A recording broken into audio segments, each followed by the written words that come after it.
আপনি কি এখানকার উপজাতি? মেইন রোডে যাব, কোন দিক দিয়ে একটু বলতে পারবেন? মাথা ঘুরিয়ে পাশ ফিরে তাকায় ছেলেটা। একটা নীল শাড়ি পরা মেয়ে তার থেকে কিছুটা দূরে দাঁড়িয়ে কথাটা বলল। কিছুটা বিরক্তিকর দৃষ্টি নিয়ে ছেলেটা বলতে লাগলো, আপনি কি আমাকে বললেন?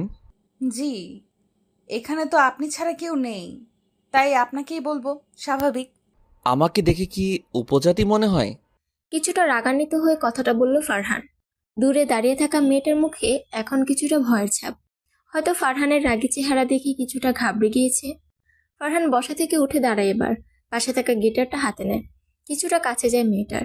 সন্ধ্যা নেমেছে বিধায় দূর থেকে ভালো করে দেখতে পায়নি মেয়েটাকে। 18 কি 19 বছর বয়সী হবে হয়তো। চুলগুলো খোপা করা, খোপার চারপাশে বেলি ফুল লাগানো। নীল শাড়িতে বেশ মানিয়েছে মেয়েটাকে।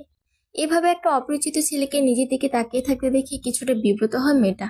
না, চুপ করে থাকলে চলবে না, রাজ্যে প্রায় হয়ে এসেছে। সরি, আসলে আপনার পোশাক দেখে এখানকার স্থানীয় ভেবেছিলাম, দূর থেকে ভালো করে চেহারা দেখতে পাইনি। মেয়েটার কণ্ঠে একটা কান্না কান্না ভাব আছে। ফারহান বুঝলো মেয়েটা হয়তো বিপদে পড়েছে, ঘাবড়ে আছে খুব। ফারহান স্বাভাবিকভাবে বলতে লাগলো, আমি এখানকার লোক না। আমরা একটা গ্রুপ, এখানে মাঝে মাঝে ক্যাম্পিং করতে আসি, তাই গ্রুপ ফটো তুলতে স্থানীয়দের মতো সাজ দিয়েছি। মেয়েটা এবার খুব আগ্রহ নিয়ে বলতে লাগলো, আপনি ট্যুরিস্ট, মাঝে মাঝে আসছেন, তার মানে জায়গাটা চিনেন হয়তো। চিনি মোটামুটি। আমাকে একটু সাহায্য করবেন প্লিজ? আমি জঙ্গলে একটা ডাকঘর খুঁজতে গিয়ে রাস্তাটা হারিয়ে ফেলেছি, রাতও হয়ে গিয়েছে, একটু মেন রোড অব্দি পৌঁছে দিবেন? খুব আকুতি ভরা কণ্ঠে কথাটা বলল মেয়েটা। অন্য সময় হলে সোজা এড়িয়ে যেত ফারহান।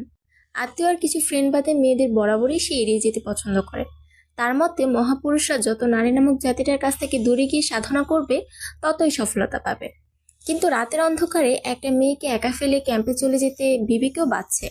এমন সময় হঠাৎ পিছনে একসাথে অনেকের কণ্ঠ পেয়ে তাকায় ফারহান ও মেয়েটা। ডুড, কার সাথে লুকিয়ে প্রেম করছিস? জোরে চিল্লিয়ে কথাটি বলে একটা মেয়ে, নাম অরু, ফারহানের কাজিন। সবাই তাড়াতাড়ি হাতে করে একটা হারিকেন নিয়ে ফারহানের কাছে আসে। কি রে? তোরা যেমন ভাবছিস তেমন কিছু না। ওরু, উল্টাপাল্টা বকবি না একদম। হ্যাঁ, তাই বুঝি? কিছুটা শয়তানি সুরে কথাটা বলল অরুর পাশে থাকা ছেলেটা। ফারহান বুঝেছে এদের তাড়াতাড়ি সবটা না বললে একটা কাণ্ড ঘটে ফেলবে। ফারহান কাছে গিয়ে ওদেরকে সবটা বুঝিয়ে বলল। ফারহানের কথা শুনে ওরা চারজনই মেয়েটার কাছে এলো। ওরু খুব নরম সুরে মেয়েটাকে জিজ্ঞেস করলো, নাম কি তোমার? অন্তরা। খুব ছোট করে কাঁপা কাঁপা গলায় উত্তর দেয় মেয়েটা।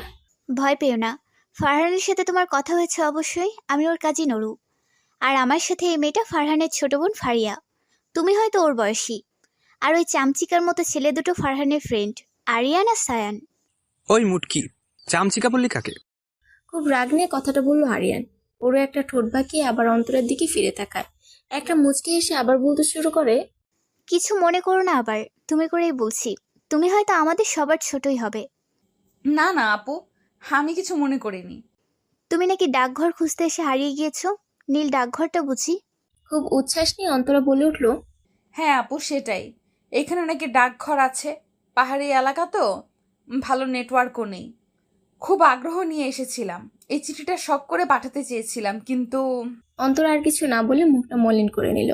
শখ পূরণ করতে সে নিজেই হারিয়ে গিয়েছে। সবাই ওর ব্যাপারটা বুঝতে পেরেছে। ফারিয়া ওর হাত ধরে ওকে প্রশ্ন করতে লাগলো, এখন আমাদের সাথে ডাকঘরে যাবে নাকি বাড়ি ফিরবে? বাড়িতেই ফিরবো। কাল আমার বোনকে নিয়ে আসবো চিঠি ফেলতে। ও এখানে থাকে, সব রাস্তা চিনে। তুমি কি এই প্রথম চট্টগ্রামের পাহাড়ি এলাকায় আসলে? হ্যাঁ আপু, এটাই প্রথম। ফুপির বাড়ি বেড়াতে এসেছি। একবার যখন এসেছই, কাল আমাদের ক্যাম্প ঘুরে যাবে, অনেক উপজাতিদের সাথে দেখা করতে পারবে। আমাদের দেখো, সবাই তাদের মতো সেজেছি। একবার এই জায়গার প্রেমে পড়লে বারবার আসতে ইচ্ছে করবে। আমার মনে হয় এখানে আমরা কেউ গল্প করতে আসিনি, কাজ আছে কাল অনেক। খামাখা অপরিচিত কারোর সাথে কথা বলে সময় নষ্ট করার মানেই হয় না। একটু কর্কশ কণ্ঠে বলে উঠল ফারহান। সবাইকে তো মিশুকি মনে হয়, শুধু এই লোকটাকেই অদ্ভুত মনে হচ্ছে অন্তরার কাছে। ফারিয়া ফারহানের দিকে বিরক্তি নিয়ে তাকিয়ে বলল, ভাইয়া, তুই কবে শুধরাবি বলতো? যাই হোক, চলো অন্তরা, সবাই মিলে তোমাকে দিয়ে আসি। আমাদের গাড়ি পাশে দাঁড় করানো আছে। এর মাঝে সায়ান চোখে চশমাটা খুলে হাতে নিয়ে বলে উঠল, সবার যেতে হবে কেন? ক্যাম্পে কাজ আছে অনেক, তোরা ক্যাম্পে যা, আমি দিয়ে আসি। একদম না। সাথে সাথে একশ্বাসে কথাটা বলে উঠল ফারহান। সে জানে সায়ানের সাথে কোনো মেয়ে পাঠানো মানে শিয়ালের কাছে মুরগি পাহারা দেয়া। সায়ান তার সবকিছুতে ফারহানের নিষেধাজ্ঞা দেখে কিছু বলতেই যাবে, ওরও পরিস্থিতি সামলে বলে, থাক, কোনো ছেলেকে যেতে হবে না। তোরা তাড়াতাড়ি ক্যাম্পে যা। এখানকার উপজাতিরা সবাই ততটা শিক্ষিত না। ছেলে মেয়ে একসাথে একা দেখলে খারাপ কিছু ভাবতেই পারে। আমি আর ফারিয়া ওকে বাসায় দিয়ে আসছি, তোরা ক্যাম্পে যা। কি বলিস ফারহান? ফারহান সম্মতি জানালো। কেন যেন একটা লিডারশিপ কোয়ালিটি আছে ফারহান ছেলেটার মাঝে, তার কথার বাইরে গিয়ে কেউ কিছু করতে বা বলতে পারে না। থামান থামান আপু, এই যে আমার ফুপির বাড়ি। অন্তরার কথা শুনে ওরও গাড়িটা থামিয়ে দেয়। অন্তরা গাড়ি থেকে নেমে কৃতজ্ঞতা নিয়ে ওদের দিকে তাকায়। আপু, ভেতরে এসে একটু চা বিস্কিট খেয়ে যান। এখন সময় নেই গো, অন্য একদিন ঠিক আসবো। আজ আমরা আসি। তুমি কাল আসবে কিন্তু দেখা করতে। ডাকঘরে চিঠিও ফেলাতে পারবে। হ্যাঁ আপু, আসবো। ওরও আর ফারিয়া বিদায় নিয়ে চলে গেল। আর অন্তরা নিজের বাড়ির দরজার সামনে দাঁড়িয়ে একটা দীর্ঘশ্বাস ফেলল। সে জানে এখন বাসায় তাকে না পেয়ে মা বাবা পুরো বাড়ি মাথায় নিয়েছে। তাড়াতাড়ি সে বাসায় প্রবেশ করলো। একটা কাঁপুনি দিয়ে উঠলো সারা শরীরে। শীত যে এসে গিয়েছে এটাই হয়তো তার প্রমাণ। উঠে বসে জানালাটা খুললো অন্তরা। কম্বলটা আরেকটু টেনে পা দুটো ঢেকে দিল। বাহিরে আলো ফুটেছে ভালো করে, তবে গাছগাছালিতে ভরপুর থাকায় ততটা আলো গাছের পাতা ভেদ করে আসতে পারছে না। চট্টগ্রামের পাহাড়ি এলাকায় বাড়িগুলো আসলেই খুব সুন্দর। কি রে, কি ভাবছিস? কফি তো ঠান্ডা হয়ে গেল। মামাতো বোন জেরিনের ডাক শুনে ধ্যান ভাঙে অন্তরার। সত্যিই তো, সেই কখন মা কফিটা রেখে গিয়েছে কে জানে। প্রায় ঠান্ডা হয়ে যাচ্ছে। অন্তরা মগটা হাতে নিয়ে একটা চুমুক দেয়। এত মিষ্টি আবহাওয়ায় শীতের সকালে এক কাপ কফি যেন দিনটাকে পুরো রিফ্রেশ করে দেয়। তোরা খুব লাকি। এমন মনে হওয়ার কারণ? এই যে এত সুন্দর গ্রামীণ পরিবেশে থাকতে পারছিস। আমাদের ঢাকা শহরে কি আর এমন পরিবেশ দেখা যায়? উদাস হয়েছিস? থাক, যখনই সময় পাবি বেড়াতে আসবি এখানে। আব্বুর এখানেই এক অফিসে ট্রান্সফার হয়েছে কয়েক মাস আগে। প্রথমে বেশ রাগ করেছিলাম আব্বুর উপরে, এই জঙ্গলে থাকবো কি করে তা ভেবে। তবে এখন আমি নিজেই এই জায়গাটার প্রেমে পড়ে গেছি। শুধু জায়গা নাকি মানুষগুলোরও? তার বলতে এখনকার উপজাতিরা বেশ মিশুক। তাদের সংস্কৃতি আমাদের থেকে অনেকটা ভিন্ন। আমাদের এই পাহাড়ি এলাকায় ত্রিপুরা জনগোষ্ঠী বেশি, তাদের পোশাকও বেশ ভিন্ন। দুবোনের গল্পের আসরের মাঝে গরম গরম হরেক রকমের পিঠা নিয়ে হাজির হয় জবা। জেরিনের মা আর অন্তরার আহ্লাদের মামি। একটা মিষ্টি হাসি দিয়ে সে বলতে লাগলো, দুজনকে শুধু গল্প করেই যাবি নাকি কিছু দানা পেটেও দিবি? দুজনে ফ্রেশ হয়ে পিঠা খেয়ে নে। অন্তরা হা করে পিঠার দিকে তাকিয়েছে। ভাপা পিঠা থেকে শুরু করে চিতই পিঠা হোক বা পাটিসাপটা, প্রায় নিম্নে 10 পদের পিঠা হবে। কিছু পদ তো কখনো দেখাও হয়নি, হয়তো এখানকার লোকদের থেকে শেখা। উফ মা, তুমি রক। পিঠা খেতে খেতে বলতে লাগলো জেরিন। জবা অন্তরার পাশে বসে ওর মাথায় হাত বুলিয়ে বলতে থাকে, খাওয়া দাওয়া শেষ করে জেরিনকে নিয়ে ঘুরতে বের হবি। একা একা গতকালের মতো গিয়ে হারিয়ে যাবি না কিন্তু। তোর কোন ফ্রেন্ডকে না চিঠি দিবি বলেছিলি না? চিঠিটাও ডাকঘরে ফেলে আসিস। অন্তরা ভাপা পিঠা খেতে খেতে বলতে থাকে, আচ্ছা মামি, এখানে আশেপাশে কোথাও কি ক্যাম্পিং হচ্ছে? হ্যাঁ, কেন? তাদের কয়েকজনকে আমি চিনি। কিসের ক্যাম্পিং হয় এখানে? কিছু ছেলেমেয়েরা প্রায়ই এখানে ক্যাম্পিং করতে আসে। ছোটোখাটো অনুষ্ঠানও করে, ঘুরে বেড়ায়, আনন্দ করে, আর সাথে কিছু ত্রাণ সামগ্রীও নিয়ে আসে। কোনো বেসরকারি এনজিওর সাথে হাত আছে হয়তো। পরে সারা পাহাড় ঘুরে ঘুরে উপজাতি আর কিছু পরিবারদের সাহায্য করে। বাহ, ভালোই তো। জেরিনের দিকে ফিরে অন্তরা আবার বলতে থাকে, আমাকে আজ সেখানে নিয়ে চল তো। চিঠি ফেলা হলে ঘুরেও দেখবো জায়গাটা। জেরিন আয়নার সামনে দাঁড়িয়ে চুল বাঁধতে বাঁধতে বলে, চল নিয়ে যাই, রেডি হ, অনেক বড় বড় পাহাড়ের উপরেও উঠবো কিন্তু। তারপর জবার দিকে তাকিয়ে বলতে থাকে, মা আজকে সারাদিনেই কিন্তু ফিরবো না, ছবিও তুলতে হবে। কিছু খাবার পানি একটু প্যাকিং করে দাও তো। খোলা চোখ খানা করো বন্ধ, বাতাসের ঠান্ডা গন্ধ বয়ে বেড়ায় ঘরেরও বাহিরে। আশা ছোট্ট একটা গান করি, যাতে ঘুম পাড়েনি মাসি এসে পাশে বসে হাতখানা দেবে কপাল ভরে। ভয় নেই আছি আমি পাশে, হাতখানা ধরে আছি হেসে, কোলেতে আমার মাথা তোমার। ও ভাইয়া, পুরো ফাটিয়ে দিয়েছিস। সবার মাঝে চিল্লিয়ে কথাটি বলে উঠল ফারিয়া। ফারহান গিটারটা পাশে রেখে মুচকি এসে বোনের দিকে তাকায়। ক্যাম্পের সবাই বেশ জোর করছিল ফারহানকে গিটারে সুর তুলতে। খুব ভালো গাইতে পারে ছেলেটা। আশেপাশের বাচ্চারা সবাই থেকে চকলেট আঙ্কেল বলে ডাকে। ফারহান যখনই আসে বাচ্চাদের সবার জন্য কিটক্যাট, ক্যাডবেরি, নানান চকলেট নিয়ে আসে। আরিয়ান ফারহানের কাছে হাত রেখে ওকে বলতে থাকে, তোরই কপাল, বাচ্চাদের কাছে তুই চকলেট আঙ্কেল। আর রাস্তাঘাটের সুন্দরী মেয়েদের কাছে চকলেট বয়। কেউ কেউ তো বিনা কারণেই তোর ব্রাইডাল গ্রাউন্ডের শোরুম থেকে ড্রেস নিয়ে যায় তোকে দেখতে। আর আমাকে দেখ। ফারহান এবার আরিয়ানের কানটা জোরে টেনে বলতে থাকে, খাবারের পার্সেলগুলো যে সবাইকে দিতে বলেছিলাম তা না করে এখনো মেয়ে পটানোর চিন্তায় বসে আছিস। আর তুই কি কম হ্যান্ডসাম নাকি? এখন সিঙ্গেল মেয়েরা কি সুস্থ হওয়ার পরও তোর মতো সার্জনের কাছে এসে খামাখা নিজের সার্জারি করাবে? আরিয়ান করে উঠল ব্যথায়। বেশ জোরেই কানটা ধরেছে ফারহান। আরিয়ান কিছুটা দূরে গিয়ে একটা গাছের নিচে বসে বলতে লাগলো, এত ফেমাস সার্জন হয়েও একটা মেয়ে পড়তে পারলাম না। পটানোর স্কিল আমার এত বাজে। তা তোর জীবনে কবে যে কোনো নারী আসবে সেটাও ভেবে দেখ। ফারহান নিজের শার্টের হাতা ভাঁজ করতে করতে বলে, ফারহান আহমেদের মনে জায়গা করতে পারবে এমন মেয়ে এখনো হয়তো সৃষ্টিকর্তা বানায় নাই। তাছাড়া মহাপুরুষ হতে গেলে নারীদের থেকে দূরে থাকাটাই শ্রেয় মনে করি। তোর এই ধারণাটা হয়তো খুব শীঘ্রই বদলাতে পারে ফারহান। পরিচিত কণ্ঠ পেয়ে দুজনেই পাশ ফিরে তাকাতে দেখে ওরও একটা চায়ের ফ্লাক্স আর দুটো অন টাইম প্লাস্টিকের কাপ নিয়ে এসেছে। মুচকি এসে দুই পিচ্চি কালের ফ্রেন্ডকে চা দিতে দিতে সে বলতে লাগলো, তুই হয়তো ভুলে যাচ্ছিস ফারহান, প্রত্যেক সফল পুরুষের পেছনে কিন্তু একজন নারীরই হাত থাকে। যেদিন প্রেমে পড়বি সেদিন বুঝবি মেয়ে মানুষ কেমন। সবকিছু যেমন নতুন করে সৃষ্টি করে সাজিয়ে দিতে পারে, তেমনি ধ্বংসও করে দিতে পারে। ধ্বংস কতটুকু করতে পারে জানি না, তবে আমার অগুচ্ছালো প্যারাময় লাইফটাকে গুছাতে একজন নারী প্রয়োজন, খুবই প্রয়োজন। কথাটা বলেই উঠে গিয়ে আরেকটু হাঁটতে থাকে আরিয়ান। লক্ষ্য ক্যাম্পে ফেরা। মাঝপথে একটা বড় গাছের নিচে দাঁড়িয়ে চায়ের কাপে চুমুক দিতে থাকে আরিয়ান। কেমন যেন হঠাৎই একটা রোমান্টিক সাহিত্যভাবে ডুবে যায় ছেলেটা। ফারহান ওর কাণ্ড কারখানা দেখে মজা করে ওকে বলে, যা দিলাম দোয়া করে, এখনই তোর উপর আল্লাহ তোর প্রিয়তমাকে টুপ করে ফেলে দিক। বলতে দেরি হঠাৎ করে গাছ থেকে টুপ করে আরিয়ানের গায়ে কি যেন পড়তে দেরি হয় না। আরিয়ান বেচারার সাথে সাথে দাঁড়ানো থেকে শুয়ে পড়েছে, প্রায় চ্যাপ্টা হয়ে যাওয়ার উপক্রম। বেচারা একটা চিৎকার দিয়ে বলতে লাগলো, ও মা গো, বাবা গো, বাঁচাও, আমার উপর আকাশ থেকে হাতি পড়ছে। ও আল্লাহ, আমি শেষ। এই আমাকে কোন দিক দিয়ে আপনার হাতি মনে হয়? হ্যাঁ, একটা মিষ্টি কণ্ঠ পেয়ে চোখ দুটো খুলে তাকায় আরিয়ান। একটা ফুল হাতা লং টপস পরা মেয়ে তার উপর পড়েছে, চুলগুলো খোপা করা, তবুও কিছু অবাধ্য চুলগুলো সামনে এসে মুখটা ঢেকে দিচ্ছে। মেয়েটা এক হাতের আঙুল দিয়ে চুলগুলো কানের পিছে গুজে নিল। আরিয়ানের যেন বলতে ইচ্ছে করছে, থাক না, সরাতে হবে না ওগুলো। তবে মুখের জড়তার কারণে ঠোঁট দুটো যেন তার বিরুদ্ধে গিয়ে চুপ করে আছে।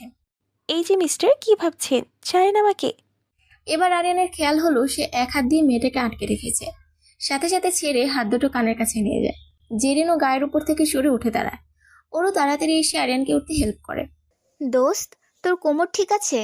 সার্জন নিজেই কোমর ভাঙা হলে অপারেশন করে রোগী সুস্থ করবে কি করে? আরিয়ান কোমরে হাত দিয়ে কিছুটা বিরক্তি নিয়ে তাকায় ওরুর দিকে। ওরু মুখে হাত দিয়ে হাসি আটকানোর চেষ্টা করছে। ফারহান এবার কাছে এসে জেরিনের দিকে তাকিয়ে বলে, তুমি রিয়াদ আঙ্কেলের মেয়ে না, যে কয়েক মাস আগে এখানে বদলি হয়ে এসেছে? জেরিন এতক্ষণ ফারহানকে খেয়াল করেনি, তবে এখন দেখে চিনতে পেরেছে। ফারহানের সাথে তার বাবার ভালো সম্পর্ক, প্রায়ই দেখা করতে যায় তার বাবার সাথে। জি ভাইয়া। তুমি আকাশ থেকে পড়লে কি করে? আকাশ থেকে না, গাছ থেকে। ওই মাথা মোটা বড়ই খেতে মন চেয়েছিল, তাই উঠে পারছিলাম, কিন্তু পায়ে কাটা ফুটতেই পড়ে গিয়েছি। ভাগ্য ভালো নিচে পড়িনি। ফারহান পাশে তাকিয়ে দেখে কাছে একটা বড় চেরি ব্লসম গাছের নিচে দাঁড়িয়ে আছে এক মেয়ে। চেরি গাছের গোলাপি পাপড়িগুলো সমান ছন্দে ঝরে পড়ছে মেয়েটার উপর। এই পুরো পাহাড়ি এলাকায় শুধু এখানেই এই একটা ব্যতিক্রম গাছ আছে। ক্যামেরা দিয়ে পাখির ছবি তুলছে মেয়েটা, চুলগুলো ছাড়া, একটা লং স্কার্ট আর ফুল হাতা শার্ট পরা, গলায় মাফলার পেঁচানো। দেখি তো এখানকার মনে হচ্ছে না, দূর থেকে চেহারা অস্পষ্ট। তুমি তো ঠিক আছো, কিন্তু আমার কোমর যে শেষ। আরিয়ানের কথায় সবাই আবার তার দিকে দৃষ্টি নিক্ষেপ করে। সরি ভাইয়া, আপনি যে নিচে ছিলেন একদম খেয়াল করিনি। অনেকটা অনুতপ্তের সুরে কথাটি বলে জেরিন। আরিয়ান সাথে সাথেই বলে ওঠে, কোমর ভেঙেও এতটা ব্যথা পাইনি যতটা ভাইয়া ডাকাটা ব্যথা পেয়েছি। আরো কিছু বলতে যাবে, ফারহানের চোখের দিকে তাকিয়ে বলতেও পারে না। এমন সময় অন্তরা ওদের দেখে হাত নাড়াতে থাকে। ওরও অন্তরাকে দেখে চিনে নেয়। আরে ও তো কালকের মেয়েটা, ওই যে নীল শাড়ি পরা ছিল, বেশ মিষ্টি তাই না রে? কথাটা ওরও ফারহানের হাতে একটা ধাক্কা দিয়ে বলল। ফারহান ভ্রু কুঁচকে অন্তরের দিকে তাকেই ওরুকে বলল, তা তুই আমাকে কেন বলছিস? আমি কি করব? না মানে, যাই হোক, তোর সাথেই তো আগে পরিচয়। দিন গড়িয়ে এখন বিকেল, সূর্যটা পশ্চিম আকাশে হেলে পড়েছে প্রায়। আজ সারাটা দিন অন্তরা ক্যাম্পের সবার সাথে নানান জায়গায় ঘুরে বেরিয়ে নিজেও বাচ্চাদের সাথে খেলাধুলা করেছে খুব। ফারহান প্রথমে ওদের সাথে নিতে না চাইলেও ওরুর জোরাজোরিতে রাজি হয়েছিল। তবে মেয়েটা কাজের বই কি। অন্তরা, তুমিও এই ড্রেসটা ট্রাই করো না। অরুর ডাকে বাচ্চাদের ছেড়ে তার দিকে তাকায় অন্তরা। আজ আবার এখানে অনেকেই ত্রিপুরা উপজাতিদের পোশাক পরেছে। মেয়েদের একটা স্কার্ট জাতীয় কিছু একটা নিচে পরতে হয়, উপরে একটা ফতুয়ার মতো পোশাক, গলায় আর মাথায় আবার তাদের মতো সাজিয়ে অলংকার দেওয়া। এখানকার উপজাতিরাই নিজ হাতে সাজিয়ে দিয়েছে জেরিন, ফারিয়া আর ওরুকে। ওরু চায় অন্তরাও সাজুক। অন্তরা কিছুক্ষণ পোশাকগুলোর দিকে তাকিয়ে থেকে ওরুকে বলে, পরবো, কিন্তু এত ভারী গহনা আর এত ভারী কাপড় পরে হাঁটতে পারবো তো? আরে আলবাত পড়বে। পরে যাই যদি? সিনেমার মতো কোনো নায়ক এসে ধরে ফেলবে। এবার চটজলদি কাপড়গুলো পরে এসো। আর ওই যে আপুটাকে দেখছো, সে আলতা দিয়ে, কাজল দিয়ে আরো কি কি আছে তার কাছে, ওগুলো দিয়ে সাজিয়ে দিবে। এনাদের ট্রেডিশনাল সাজ আমার কাছে খুব ভালো লাগে। অন্তরার কথা বাড়ালো না, একটা ক্যাম্পে ঢুকে কাপড় পরতে লাগলো। কি ওজন রে বাবা! নিজে নিজে বলতে লাগলো সে। হঠাৎ মনে হলো কেউ দেখছে। ক্যাম্পের পিছে কারো ছায়া। কে এখানে? কিছুটা জোরে কথাটা বলে উঠলো সে, তবে নিমিষেই ছায়াটা উধাও। অন্তরা তাড়াতাড়ি ক্যাম্প থেকে বেরিয়ে এলো। কাউকে না পেয়ে ভাবলো হয়তো মনের ভুল। তবে কাছেই আরেক ক্যাম্পের পাশে বসে ফারহান কিছু করছে। অন্তরা ভাবলো তাকে জিজ্ঞেস করবে কিনা এখানে কারো আসার কথা। পরে নিজে নিজেই বলল, থাক মাবুদ, কিছু বলতে গেলে না জানি পরে রাগ হয়ে যায়। লোকটা যে খারাপ তাও না, তবে কিছুটা অ্যাটিটিউড নিয়ে চলে। সবার সাথে থাকলেও একা একা হঠাৎ দূরে গিয়ে রং তুলি দিয়ে স্কেচ বুকে কিছু আঁকতে থাকে। দেখার ইচ্ছে থাকলেও আমার বলার সাহস নেই, যদি বকা দেয়। এসব ভেবে অন্তরা আবার ওরুদের কাছে যায়। সাজগোজ করাটা যে এখনো বাকি। শীতকাল মানে বিকেল হতে না হতেই সন্ধ্যা নেমে যাওয়া। জেরিন সাথে থাকায় অন্তরা ঠিক করেছে আরো কিছু সময় পর বাড়ি ফিরবে। অবশ্য জেরিন সাথে থেকেও সাথে কোথায়, আরিয়ানের সাথে একটু বেশি ঘনিষ্ঠ লাগছে মেয়েটাকে। একা একা আলাদা ফুচুর ফুচুর, ডালমে কুচ কালা হে। তবে আরিয়ান ছেলেটাকে খারাপ মনে হয়নি একবারও তার। তারপরে বেশ আগ্রহ নিয়ে হাসতে হাসতে আরিয়ানকে জিজ্ঞেস করলো জেরিন। আরিয়ানও তার মিথ্যে প্রথম প্রেমের গল্প বলতে লাগলো। তারপর তারপর আর কি, আমার তৎকালীন প্রিয়তমার রাগ ভাঙাতে লম্বা একটা মেসেজ সেন্ড করি, কিন্তু উল্টা সে আমায় ব্লক করে দিল। কি লিখেছিলেন? লিখেছিলাম, প্রতি রাতে আগে ভাগে ঘুমানোর কথা বলে তোমায় ঘুম পাড়িয়ে সারা রাত জেগেছি। প্রথমের সাথে কথা বলেছি, চেটিং করেছি, তবু তোমাকে ডিস্টার্ব করিনি। কেন জানো? যাতে তোমার রাত জাগতে না হয়, শরীর ভালো থাকে। তোমার সাথে তুমুল প্রেম থাকা সত্ত্বেও অন্য মেয়েদের সাথে টং দোকানের চা, ফুচকা, ঝালমুড়ি কত খেয়েছি। তোমাকে নেইনি, যেন অসুখ হলেও অন্য মেয়ের হয়, তোমার না হোক। সবসময় সুস্থ থাকো প্রিয়। ফেসবুকে একটা পোস্টে এমন দেখে লিখেছিলাম, তাও আমায় ব্লক করে মেরে দিল। আমি শেষ, পেটেই খিল ধরে গিয়েছে। ঘন কুয়াশাচ্ছন্ন পরিবেশে সবাই এখন আড্ডা দিতে ব্যস্ত। একটা বড় পাহাড়ের পাশে একটা খোলা মাঠ, ঠিক মাঝ বরাবর কিছু কাঠ জড়ো করে আগুন লাগিয়ে দেওয়া হয়েছে। তার আলোয় ছড়িয়ে পড়েছে চারপাশে। চারদিকে গোল হয়ে বসেছে সবাই। কিছুক্ষণ গল্প করেই ক্যাম্পে ফেরা হবে। ওরসে সবাইকে ঘুরে ঘুরে চা দিচ্ছে। মেয়েটা সত্যিই খুব ভালো, সবার খেয়াল রাখবে। যাদের কফি পছন্দ তারাও এখন এক কাপ গরম চায় স্বাদ নিচ্ছে। শুধু অন্তরা ছাড়া, সে শুধু কফি নেশায় আসক্ত। ফারহান, একটা গান শোনাতো। এভাবে সবাই আবার কবে আড্ডা দিতে পারবো কে জানে। আরিয়ানের কথায় ফারহান তার চোখটা সরে গিটারটা হাতে নেয়। এতক্ষণ অন্তরাকে কিছুটা লুকিয়ে লুকিয়ে দেখছিল সে। মেয়েটাকে এমন সাজে বেশ মানিয়েছে। অন্য সময় হলে হয়তো না করে দিত, তবে ঠিকই তো। আবার কবে আসা হবে ঠিক নেই। ফারিয়াও বলে উঠলো, শোনা না ভাইয়া একটা। ফারহানও সবার রিকোয়েস্টে সাই দিয়ে গাইতে লাগলো। ওই দূরে চলো না, নীল আকাশে হারিয়ে যাই তোমার হাতটি ধরে, পায়ে পায়ে ঘুঙুর পায়ে। আপু, আমাদের যাওয়ার সময় হয়ে গিয়েছে। কথাটা বলি অন্তরা কাঁধে ব্যাগ টেনে ক্যাম্প থেকে বেরিয়ে এলো। পোশাক পাল্টানো শেষ। ফারিয়ার সাথে সাথে বলে উঠলো, তোমার সাথে হয়তো আমাদের আর দেখা হবে না। তুমি এক কাজ করো, তোমার মোবাইল নাম্বারটা আমাকে দিয়ে যাও, মাঝে মধ্যে কথা হবে। অন্তরা মুচকি হেসে বলে, তোমরা সবাই খুব ভালো, তোমাদের আমিও খুব মিস করব, কিন্তু মোবাইল নাম্বারটা দেওয়া যাবে না। ওর পাশ থেকে বলে উঠলো, কেন? জেরিন তো দিয়েছে। কারণ এই কম সময়ে তোমরা আমার খুব কাছের হয়ে উঠেছো। আর আমি চাই না রেগুলার মেসেজে কথা বলে এই সুন্দর সম্পর্কটার মাঝে দূরত্ব তৈরি করতে। মানে খুব সহজ। এই ধরো, ফোনে কথা বললে স্বাভাবিক, মাঝে মাঝে গল্প গুজব করা হবে তোমাদের সাথে, ছবি দেওয়া নেওয়া হবে, ভিডিও কলেও কথা বলা যেতে পারে, আর ব্যস্ততার মাঝে সামনাসামনি আর দেখা করা হবে না। এজন্যই তো ফোন নাম্বার চাচ্ছি। আর আমি এই জন্যই দিচ্ছি না। তার থেকে ভালো আমরা চিঠিতে কথা বলবো। এক একটা চিঠির জন্য অনেক সময় অপেক্ষা করব, খুব আবেগ নিয়ে লিখতে পারবো, আর সময় হলে ব্যস্ততার মাঝেও দেখা করব। বাহ, কি চিন্তা তোমার। বাকিরাও পাশে দাঁড়িয়ে ওদের কথা শুনছে। ফারহান একবার ওদের দিকে তাকিয়ে আবার নিজের কাজে মনোযোগ দিল। একটু পর অন্তরা আর জেরিন এক এক করে সবার থেকে বিদায় নিল। অন্তরা কালই শহরে ফিরবে। শেষে অন্তরা ফারহানের কাছেও আসে, তবে কি বলে কথা শুরু করবে বুঝতে পারছে না। যদি আবার রেগে যায়, কেন জানি লোকটাকে একটু একটু ভয় হয় ওর। কিছু বলবে? খুব ঠান্ডা গলায় কথাটা বলল ফারহান। এক হাত দিয়ে ফোন টিপছে, আর এক হাত দিয়ে সামনের সিল্কি চুলগুলো ঠিক করছে। দৃষ্টি এখনো ফোনের ডিসপ্লের দিকে। অন্তরা কিছুটা কাঁপা কাঁপা কণ্ঠেই বলল, ধন্যবাদ। ফারহান তার দৃষ্টি এবার ফোন থেকে সরিয়ে অন্তরার দিকে নিল। এই চোখ যেন যে কাউকে বসে আনতে পারে। অন্তরার সারা শরীর শীতের ছোঁয়ায় কিছুটা কেঁপে উঠল। না, এই চোখে বেশিক্ষণ চোখ রাখা তার পক্ষে সম্ভব না। অন্তরা অন্যদিকে দৃষ্টি সরিয়ে নিল। মেয়েটার অদ্ভুত আচরণ কেন জানি খুব ভালো লাগছে ফারহানের। নিজের ঠোঁটের রেখাটা কিছুটা প্রশস্ত করে সে প্রশ্ন করে, কেন? আপনার কারণেই যে সবার সাথে পরিচয় হলো তাই। আর তাছাড়া এই ক্যাম্পেইনের শুরুটাও নাকি আপনার করা। খুব সহজ ভাষায় উত্তর দিল অন্তরা, আর এক মুহূর্ত দেরি না করে চলে আসলো সেখান থেকে। ফারহান একটা শীতল দৃষ্টিতে তাকিয়ে রইল তার দিকে। আর কয়েকটা দিন থেকে গেলেও পারতেন। বেশ অভিমানী সুরে কথাটা বলল জবা।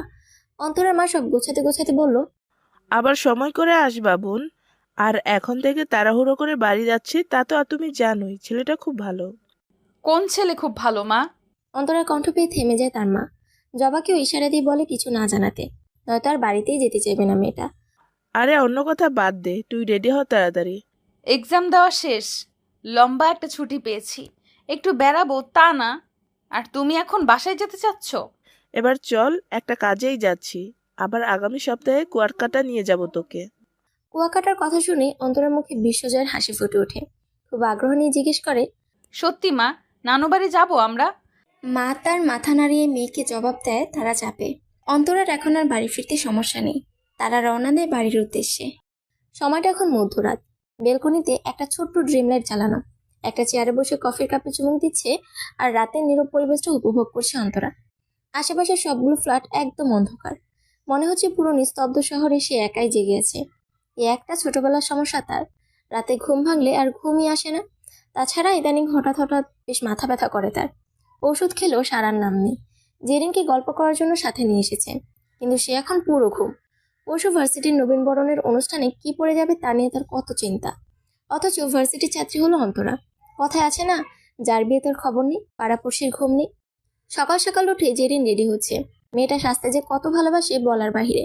শাড়ি চুড়ি পরে এমন সাজ দিয়েছে যেন ডেটে যাচ্ছে। অন্তরা বসে বসে চানাচুর খাচ্ছে আর ওর তামাশা দেখছে। আচ্ছা, তোর তো ড্রেসের অভাব নেই, আজ শপিং করতে না গেলে হয় না? অন্তরার কথা শুনে রাগে চোখে তার দিকে তাকায় জেরিন। দেখ, তোদের ভার্সিটির পাশেই একটা শোরুম খুলেছে নানান গাউনের, খুব সুন্দর। তার জন্যই মূলত এসেছি। মানে? মানে তোদের অনুষ্ঠান দেখার ইচ্ছেও আমার ছিল, কিন্তু ওই শোরুমের ড্রেসের পেজ আমি ফেসবুকে দেখেছি, খুব সুন্দর। তুই কি এখন ব্রাইডাল গাউন কিনবি? আরে না না, নর্মাল কয়েকটা গাউন কিনবো, তোকেও গিফট করবো একটা। টাকা পাবে কোথায়? It's secret. অন্তরার কথা বাড়ালো না। টু পিসের সাথে ম্যাচিং ওড়না মাথা সহ গলায় পেঁচিয়ে কাঁধে ব্যাগটা ঝুলিয়ে নিল। জেরিনও রেডি। বাসা থেকে বেরিয়ে একটা রিক্সায় করে রওনা দেয় গন্তব্যস্থলে। কিছুক্ষণ পর একটা শোরুমের সামনে এসে থামে রিক্সাটা। অন্তরা হাঁ করে তাকিয়ে আছে শোরুমটার গ্লাসের দিকে। বাহির থেকে কত সুন্দর সুন্দর ড্রেস দেখা যাচ্ছে। ভিতরে গিয়ে জেরিন এটা ওটা দেখা শুরু করেছে। সেখানকার ওয়ার্কাররা এসেও এটা ওটা সাজেস্ট করছে ওদের। পরে দেখতেও বলছে তারা। জেরিন একটার পর একটা পার্টি গাউনগুলো ট্রাই করছে।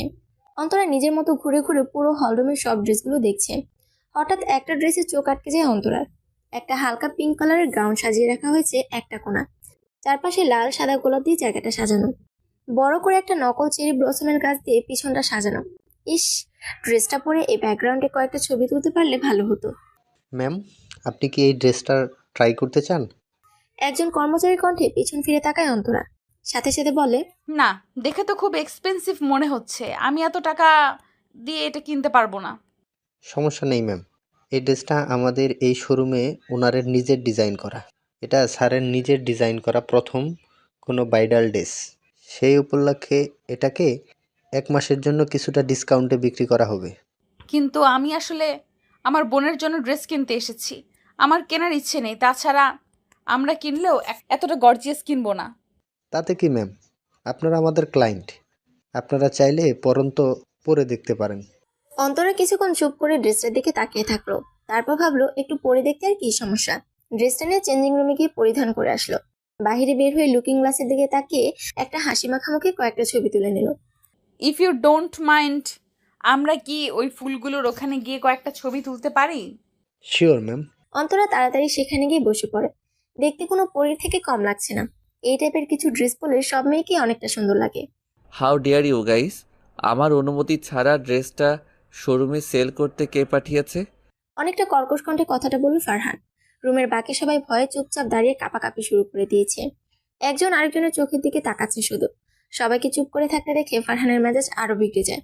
দুজন মেয়ে কর্মচারীকে সাথে আসতে বলে তাড়াতাড়ি নিচতলায় নামতে থাকে ফারহান, আর রাগী গলায় বলে ওঠে, তোমরা জানো আমি ড্রেসটা নিজে কতটা ইফোর্ট দিয়ে এমন স্পেশাল ডিজাইনে বানিয়েছি। একজন নামকরা বিজনেসম্যানের মেয়ের বিয়ের জন্য তিনি অর্ডার করেছিলেন। এখন অবধি ড্রেসটার কোনো কপিও বানানো হয়নি। আমাদের রেগুলার ক্লায়েন্ট উনি। এখন ড্রেসটা ওনার কাছে পাঠানোর আগেই অন্য কোনো ডিজাইনার যদি নকল করে বাজারে সেল করে ফেলে, এটা তিনি ইউনিক কোনো ড্রেস না পেলে আমাদের পথে বসাবে। Do you get it idiot? ভয় ভয়ে একজন মেয়ে কর্মচারী বলে উঠল, আজ সকালে গাউনটাকে নিচতলায় সেল করার জন্য নেওয়া হয়েছে। এখন অবধি তেমন কেউ দেখেওনি, শুধু কি? একটা মেয়ে ড্রেসটা ট্রাই করে দেখেছে। এখন ফারহান আর কিছু না বলে দ্রুত নিচতলায় স্পেশাল গাউনের কর্নারে চলে গেল। তবে রুমের দরজার গ্লাসটা খুলতে গিয়ে হঠাৎ থেমে যায় সে। একটা পরী যেন চেরি ব্লসমের পাতাগুলোর মাঝে বসে আছে, এদিক ওদিক চোখ বুলিয়ে দেখছে। এক মুহূর্ত দেরি হয় না তার অন্তরাকে চিনতে। কিছু সময় এভাবেই দাঁড়িয়ে তাকিয়ে থাকে ফারহান। সময়টা যেন থমকে গিয়েছে। স্যার কিছু বলছেন না যে আমরা ওনাকে গিয়ে ড্রেসটা খুলতে বলবো? একজন মেয়ে কর্মচারীর আওয়াজে চোখ সরায় ফারহান। কিছু সময় ভেবে বলে, থাক, বলতে হবে না। একটু পর তাদের কেনাকাটা হলে ড্রেসটা আবার আমার কেবিনে দিয়ে আসবে। তবে স্যার যদি ওই ম্যাম ড্রেসটা চুজ করে ফেলে? করবে বলে মনে হয় না, কারণ ওইটা ওয়েডিং ড্রেস। এখন তোমরা তোমাদের কাজে যাও। সবাই ওর কথা মতো চলে গেল। ফারহান কিছু একটা ভেবে ফোনটা বের করে অন্তরা একটা ছবি তুলে নেয়। তারপর ও দেখার আগে সেখান থেকে চলে যায়। আজ অনেক কেনাকাটা হলো বল। খুব আনন্দ নিয়ে কথাটা বলে জেরিন। অন্তরা কিছু না বলে হেঁটে যাচ্ছে। কোথায় যাচ্ছি আমরা এখন? কথা বলিস না কেন? গেলেই দেখবি। একটা ডাক বক্সের সামনে এসে থামে অন্তরা। দুটো নীল খামে ভরে দুটো চিঠি ফেলে দেয় ডাক বক্সে। জেরিন বুঝতে পারলো এখানে কেন আসতে চেয়েছে তার কাজিন। কিছুটা প্রশ্নসূচক দৃষ্টিতে তাকাতে অন্তরা বলে ওঠে, ওরু আপুদের বাড়ি নাকি সিলেটে। একটা চিঠি তার জন্য দিলাম, আর একটা ফারিয়ার জন্য। জানিস, ফারিয়া বলেছিল ওরাও ঢাকাতেই থাকে, ঠিকানা দিয়েছিল, সেখানেই পাঠালাম চিঠিটা। ও, গিয়ে দেখা করবে একদিন। আমি তো উল্টোটা ভাবছি, ওকে ইনভাইট করলাম, বলেছি আন্টিকে নিয়ে বেড়াতে আসতে। তার ভাইকে মিস করিসনি? অন্তরা একটু চুপ করে থাকে, বলল, না, ছেলে মানুষ এসে কি করবে, এখন চল তো। নারী, তুই এই শপিংগুলো নিয়ে বাসায় যা, আমার একটু কাজ আছে। জেরিনের কথা শুনে একটু সন্দেহ নিয়ে তাকায় অন্তরা। এভাবেই কি দেখছিস? যেতে বললাম তো। আর এমন তো নয় যে আমি এখানে কিছু চিনি না। কিন্তু আরে থাম না, এখন জেরা করিস না। সন্ধ্যার আগে বাসায় ফিরে সব বলবো। এখন যা, প্লিজ যা না। অন্তরা কিছু বলার আগেই জেরিন একটা অটো ডেকে ওকে জোর করে উঠিয়ে দেয়। কি একটা ঝামেলা। অন্যদিকে আপনি ভার্জিন তো? অ্যাকচুয়ালি ভার্সিটিতে পড়া অবস্থায় অনেক মেয়ে রিলেশনে জড়িয়ে পড়ে। গভীর মাখামাখি অ্যান্ড দি সো কল্ড ভালোবাসা শেষ হয় বেডরুমে। তাই শিওর হয়ে নিতে চাচ্ছিলাম আর কি। পাত্রবেশের সামনে বসে থাকা লোকটার কথা শুনে আপাতত লজ্জায় মুখ থমথম করছে ওরুর। এতটা খোলামেলা কথাবার্তা মোটেও আশা করেনি সে। রাগে মাথাটাও ধরে যাচ্ছে তার। সামনে থাকা শরবতের গ্লাসটা হাতে নিয়ে সোজা ছুঁড়ে মারে ছেলেটার মুখে। আচমকে এমন কিছু যে হতে পারে কিছুটা আন্দাজ করেছিল ছেলেটি। হঠাৎ ওরু চিৎকার করে ডাকতে শুরু করে, মা, বড় বাবা। বাড়ির পিছনে বাগানটা বেশ বড়। বাগানের শেষ প্রান্তে একটা পুকুর। পাড়ে গিয়ে দাঁড়ালে দূরে চা বাগান দেখা যায়। পড়াশোনা আর চাকরির খাতিরে গ্রামে আসার সুযোগই হয় না ওরুর। এবার অনেকদিন পর গ্রামে এসেছে। ভাবছে কিছুদিন পরের অনুষ্ঠানে সকল ফ্রেন্ডদের সাথে অন্তরাকেও ইনভাইট করবে সে। না চাইতেও ওই বাজে লোকটাকে বিয়ে করতে হচ্ছে তার। কি অদ্ভুত। এবার গ্রামে আসাটাই যেন ভুল হয়েছে ওরুর। কেমন নির্লজ্জ লোক একটা। ছেলেটার নাম আহনাফ। দেখতে এত হ্যান্ডসাম, প্রফেশনে ভার্সিটির প্রফেসর, অথচ কথাবার্তা এমন। তখন রুম থেকে বের হয়ে মা বাবাকে বললো ওর কথা কেউ বিশ্বাস করেনি। সবাই ভাবছে ও হয়তো বিয়ে করতে চায় না, তাই এমন পাগলামি করছে। আর লোকটাও কেমন, ওরও যে তার গায়ে শরবত ঢেলে দিয়েছে একবারও বলেনি। উল্টা বলেছে নিজের হাতে ফসকে নাকি পড়ে গেছে। বিরক্তিকর লোক একটা। তবে ওরও জানে না দূর থেকে কেউ তাকে এক অপলক দৃষ্টিতে দেখে যাচ্ছে। চা বাগানের মাঝ থেকে আহনাফ তাকে দেখছে আর বলছে, আমি জানি তুমি বেশ রাগ করেছো শ্যামবতী। তুমি কেমন মেয়ে তা আমি জানি। জেনেও তোমাকে একটু বিরক্ত করে দেখলাম, তবে আমায় নিয়ে বেশি ভেবো না, তোমার অভিমান আমি ঠিক ভাঙিয়ে নেব। কিরে, তুই কি বলবি না আমায় কিছু? অন্তরের কথায় টিভি বন্ধ করে ওর দিকে তাকায় জেরিন। জেরিন পাল্টা ওকেই প্রশ্ন করে, কি জানতে চাস? তুই নিজেই জানিস আমি কি জানতে চাই। আচ্ছা বলবো, আগে প্রমিস কর কাউকে বলবি না। আচ্ছা বলবো না, বল।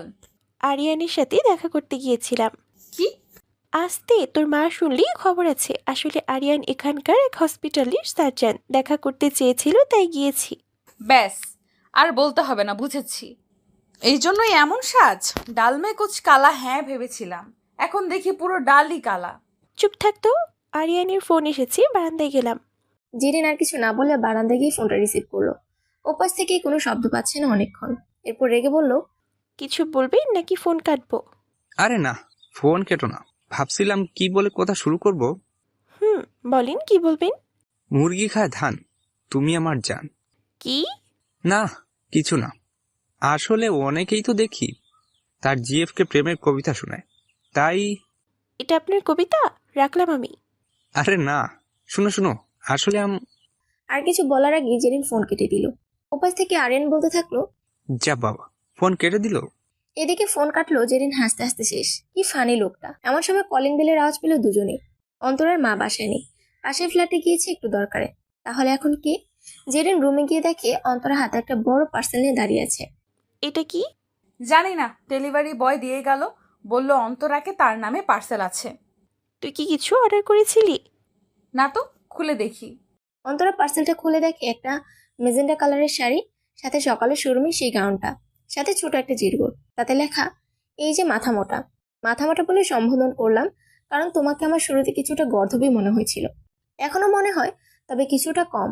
আমার কাছে মনে হয়েছিল তোমাকে শাড়িতেই বেশি মানাবে, তাই একটা শাড়ি গিফট করলাম। আর সকালে এই গাউনটায় তোমাকে অসম্ভব সুন্দর লাগছিল, তাই এটাকেও সাথে পাঠিয়ে দিলাম। এই ড্রেস পরা অবস্থায় তোমার হাসি দেখে হুমায়ুন স্যারের সাহিত্যিক একটা কথা মনে পড়ে গেল। মানুষটা হাসছে, আমি মুগ্ধ হয়ে তার হাসি দেখছি। দেখতে দেখতে আমার সমস্ত শরীরে ঝিম ধরতে লাগলো। আমি চোখের সামনে নিজের সর্বনাশ দেখতে পারলাম।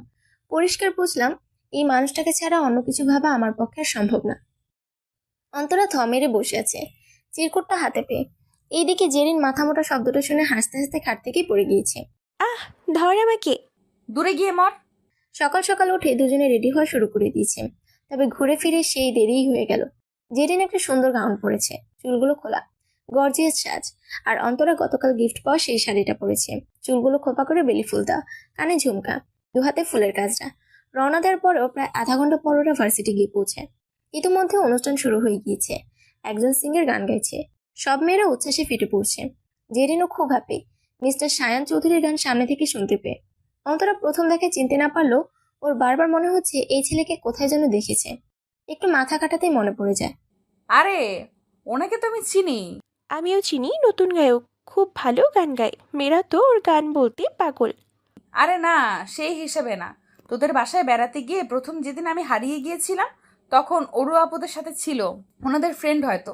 হতেই পারে। এখন চল সিটে বসে পপকর্ন খাই আর গানটা শুনি। সায়ান তার মতো করে গান গাইছে, আশেপাশে সব মেয়েরা ওর নাম ধরে চিল্লাচিল্লি করছে। ছেলেরাও বেশ উপভোগ করছে, তবে সায়ান বারবার ভিড়ের মাঝে একজনকে খুঁজছে, পেয়েও যায়। অন্তরের দিকে এক দৃষ্টিতে তাকিয়ে থেকেই সে বাকি গানটা শেষ করতে থাকে। আমাকে আমার মতো থাকতে দাও, আমি নিজেকে নিজের মতো গুছিয়ে নিয়েছি, যেটা ছিল না সেটা না পাওয়াই থাক, সব পেলে নষ্ট জীবন। অন্তরের বিষয়টা কিছুটা অদ্ভুত লাগছে। সায়ান কি ওর দিকে তাকিয়ে গেছে, নাকি এটা ওর মনের ভুল? আচ্ছা, কালকের গিফটগুলো কে পাঠিয়েছে? সায়ান নয় তো? গান গাওয়া শিশুটি। ভার্সিটির সবার সামনে মাঠে ঠিক মাঝ বরাবর গুটিসুটি হয়ে দাঁড়িয়ে আছে অন্তরা। সবার সামনে এমন কিছু হবে তা তার ভাবনার বাহিরে ছিল। আর সায়ান এখনো অধীর আগ্রহে তার সামনে হাঁটু গেড়ে বসে আছে। কি হলো, উত্তর দিচ্ছ না যে? সায়ানের কণ্ঠে আবার বেশ বিব্রত হয়ে যায় অন্তরা। নিজেকে কিছুটা স্বাভাবিক রাখার চেষ্টা করে উত্তর দেয়, দেখুন, আমার পক্ষে আপনাকে ভালোবাসা সম্ভব না। সায়ানও নাছোড়বান্দা, এত সহজে হাল ছাড়বে না। সে পাল্টা প্রশ্ন করে, কেন সম্ভব না? আমি তো তোমাকে প্রেম করে টাইম পাস করার অফার দিচ্ছি না, সোজা বিয়ের কথা বলছি। তবে সম্ভব নয় কেন? সায়ানের প্রশ্নের কোনো সঠিক উত্তর যেন অন্তরের কাছে নেই। ঠিকই তো, ওর মতো ছেলেকে না করা কোনো সুস্থ স্বাভাবিক মেয়ের পক্ষে সম্ভব না। এমনকি এখনো আশেপাশে সব মেয়েরা হিংসিতে জ্বলে যাচ্ছে। সায়ান কেন ওকে প্রপোজ করলো তাই। তবে অন্তরার মন যে কিছুতে সায় দিচ্ছে না। এর কারণ কি সেই অপরিচিত চিরকুট পাঠানো ব্যক্তি, নাকি অন্য কেউ? এই উত্তরটা যে মেলাতে পারছে না অন্তরা। এখন সবার সামনে আর দাঁড়িয়ে থাকা তার পক্ষে সম্ভব না। এক দৌড়ে কলেজ ক্যাম্পাস থেকে বেরিয়ে গেল সে। সায়ানও একটা রহস্যময় হাসি দিয়ে বলল, আমিও দেখি এই মেয়ে কতটা সময় নিজেকে সায়ানের কাছ থেকে দূরে রাখতে পারে। ওরও আজ ফোন করে আরিয়ান, সায়ান, ফারিয়া সবাইকে নিজের বিয়ের দাওয়াত দিয়ে দিয়েছে। সাথে এটাও বলে দিয়েছে বিয়েতে তার মত নেই, কিন্তু পরিবারের চাপে পড়ে করতে হচ্ছে। তবে সবাই তার সাথে তাল মেলালেও ফারহান বরাবরের মতোই আলাদা যুক্তি দেখাচ্ছে। তার মতে ছেলে ভালো, পরিবার ভালো, ওরও উচিত বিয়ে করে নেওয়া। তাছাড়া ছেলেটার সম্পর্কে সব শুনে ফারহানের মনে হচ্ছে ছেলেটা ইচ্ছে করে ওর সাথে মজা নিয়েছে একটু। কারণ কোনো ছেলে যদি একটা মেয়ের সম্পর্কে জানারই থাকে, সে তো অন্যভাবেও জানতে পারতো। এভাবে তো দরকার ছিল না। কোনো মেয়ে তো আর জেছে গিয়ে বলবে না তার বয়ফ্রেন্ড ছিল। ওরও পুকুর পাড়ে বসে বসে এসবই ভাবছিল। এমন সময় তার বোন অনি দৌড়ে তার সামনে এসে দাঁড়ায়। হাঁপাতে হাঁপাতে বলে, আপু, বাড়ি চল, দেখ কে এসেছে। ব্রুকুচকে বোনের দিকে তাকায় ওরু। এখন অসময়ে কি আসবে আবার?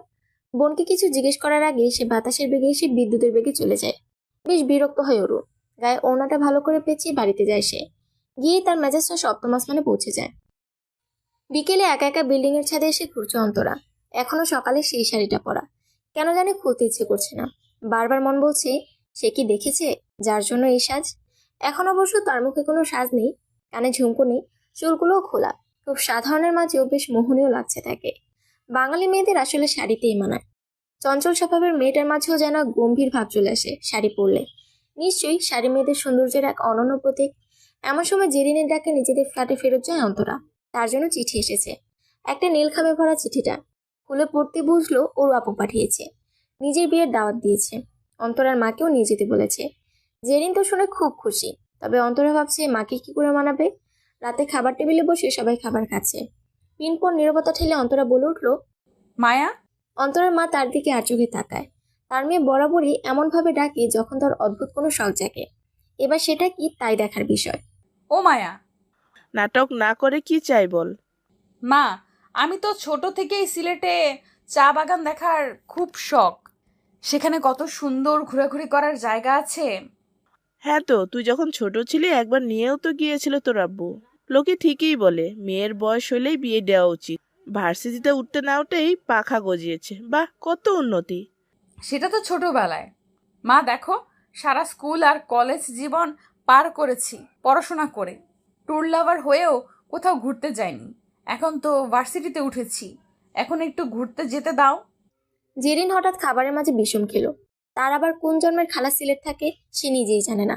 তবে অন্তরার সাথে যে তার মায়ের হাত আছে এটা বেশ বুঝেছে সে। অন্তরার মা জেরিনের দিকে তাকিয়ে বলে, কি রে, তোর আবার কোন খালা সিলেট থাকে? আগে বলতি, আমি ওর আব্বুকেও অফিস ছুটি নিতে বলতাম, আমরাও যেতাম। জেরিন কিছুটা ঘাবড়ে গিয়ে বলতে থাকলো, না মানে আমার এক দুঃসম্পর্ক খালার মেয়ে হঠাৎ বিয়ে তো, তাই ইনভাইট করলো, ভাবলাম ওরকেও নিয়ে যাই। ওর তো গ্রাম এলাকা, পাহাড় জঙ্গল খুব পছন্দ তাই। কিন্তু আর কিছু বলতে পারে না অন্তরার মা। জবা ফোন করেছে, বাকিটা সে ঠিক ম্যানেজ করে নিবে। মাঝে মাঝে অন্তরা বেশ হিংসা হয় জেরিনের উপর। জেরিনের মা আজকালকার মডার্ন মানুষ, স্বাধীনতা দিতে জানে আর যথেষ্ট ফ্রি। খাওয়া শেষে জেরিন এখন থেকেই গুছাতে লাগলো সবকিছু। অথচ ওরা যাবে আরো 2-3 দিন পর, ঠিক গায়ে হলুদের আগের দিন। তবে এই মেয়ের যেন তরই সইছে না। অন্তরা বারান্দায় গিয়ে সেই চিরকুটটা আবার পড়তে লাগলো। রাতের আকাশ দেখতে লাগলো। কল্পনার ছবি আঁকতে লাগলো সেই অপরিচিত ব্যক্তি। আর কানে হেডফোন লাগিয়ে গান শুনতে থাকলো। তবে এটা হয়তো তার অজান্তে যে তাকে এই মুহূর্তে কোনো এক ব্যক্তি খুব মনোযোগ সহকারে দেখছে, কিছুটা দূরের এক বিল্ডিং এর ছাদ হতে। রাতের আকাশটা আজ বেশ সুন্দর। পূর্ণিমার চাঁদ উঠেছে।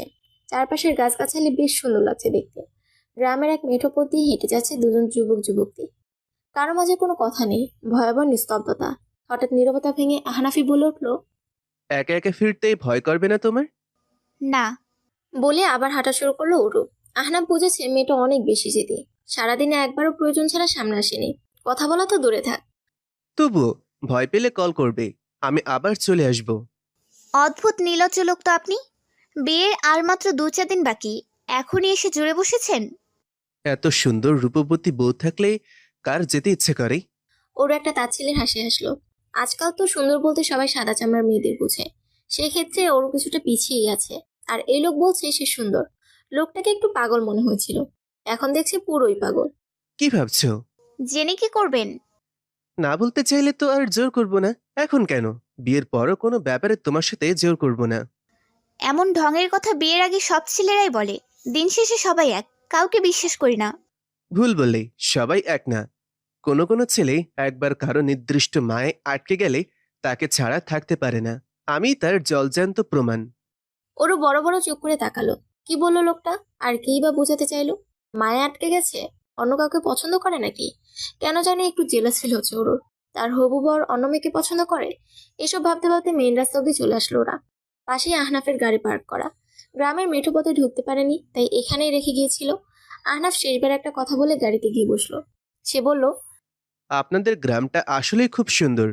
বিয়ের আগে হয়তো আর আসা হবে না। আজ আসি তবে। বিয়ের পর এলে বাগানটা ঘুরিয়ে দেখাবেন। আজ তো দেখালেন না।